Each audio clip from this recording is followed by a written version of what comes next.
la sécurité demeure un service public essentiel. Jamais Hirson n'a eu autant de forces de l'ordre mises à disposition sur le territoire. 52 gendarmes, bientôt 57.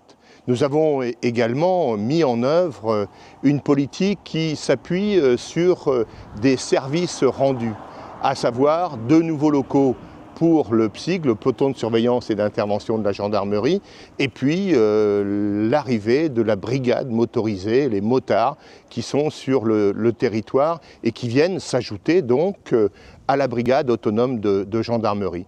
Mais ce n'est pas le seul élément. Nous travaillons avec l'État pour que les violences intrafamiliales, qui sont à la fois un problème pour les familles, pour les enfants, nous travaillons pour que ces violences intrafamiliales diminuent. Et donc nous mettons des services, ce qui libérera encore davantage les forces de l'ordre pour se consacrer à d'autres missions. Les missions, chacun prend sa place.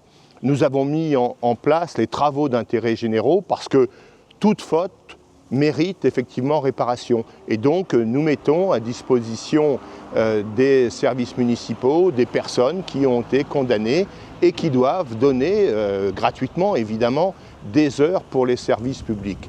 Et puis en matière de prévention, les 27 caméras qui sont aujourd'hui installées contribuent à cette politique de prévention, mais également, le cas échéant, de répression. C'est pour ça qu'avec la justice, nous avons des réunions régulières pour faire en sorte que l'on puisse mieux vivre à Hirson et tous ensemble vivre dans la sécurité grâce aux services publics. Voilà pourquoi cette politique doit être sans doute amplifiée, mais elle doit être poursuivie.